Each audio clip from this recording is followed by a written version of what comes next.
There's a place in the north of Pakistan, high in the mountains, off the maps, not listed in any guidebook. Locals call it Bewakgan, the timeless village. They say no one who enters comes out the same, and some never come out at all. A team of 4 men went there in 2019. Only one came back, and what he told the police was so strange they classified it as a psychotic episode. Until they listened to the audio recorder in his bag.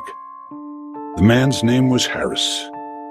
He was a photographer, exploring forgotten rural sites for a magazine. His friends, Asim, Walid, and Danish, were with him.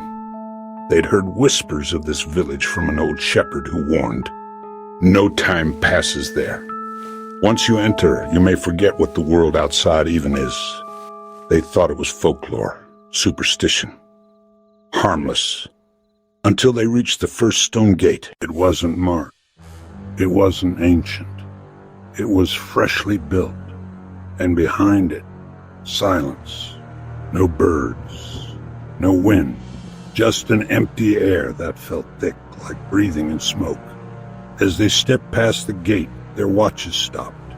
Harris checked his phone. No signal. Not even a blinking time.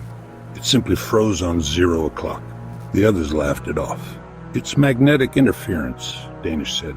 But then they saw the village, half-collapsed huts, no sign of life, yet candles still burning in some windows, clothes still drying on lines, freshly lit stoves, but no people.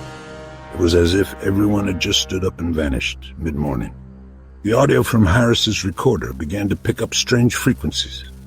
Low whispers, shuffling feet, breathing. But when they listened in real time, there was nothing. They split into pairs to explore. That was the first mistake. Asim and Walid entered a home where dinner sat on the table, still warm. There were dolls sitting around it instead of people. Human-sized, stitched from cloth and animal hair. They had real teeth in their mouths. Walid tried to leave, but the door had vanished. Not closed. Gone. The recorder crackled with a whisper, "Stay with us." Meanwhile, Harris and Danish entered what looked like a mosque. Inside, the prayer mats were soaked in something dark. It wasn't blood. It was thicker, still warm. A shadow moved across the wall without a source. Danish ran. He never made it out. In the next recording, Harris screams. He just folded. His body bent backwards, like his spine broke in reverse. The recorder catches an unnatural voice saying, "Time does not pass here, only folds." When Harris finally found Walid and Asim, they were different. Asim was whispering to the dolls, calling them Ami and Abu. Walid had stitched something into his own mouth. Harris turned to leave. The gate was gone. The mountain path, just fog. Endless fog. The final part of the recording was played by authorities. What they heard silenced the room. Walid's voice, clear and calm, saying, "You brought time with you, so now you must pay."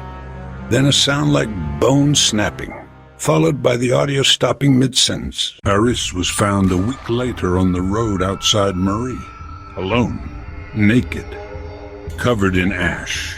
He had aged visibly. His hair was gray, nails overgrown, teeth missing. Yet only 7 days had passed. When asked how he escaped, he simply said, "I didn't. I'm just what's left." He died 24 hours later. Brain scans showed advanced neural decay, equivalent to a 90-year-old. He was only 28. No trace of the village has been found since. Satellite images show only forest. Locals refuse to speak of it. But every now and then, hikers disappear in the area. Some say the dolls have new names now. The recorder is still in police archives.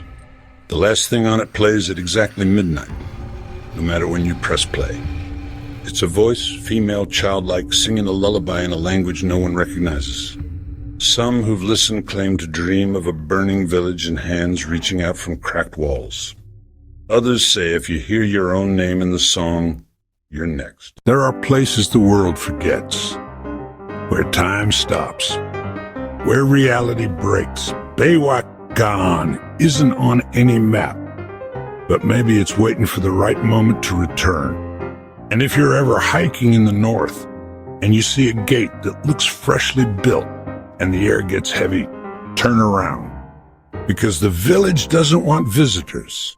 It wants replacements. Stay with us.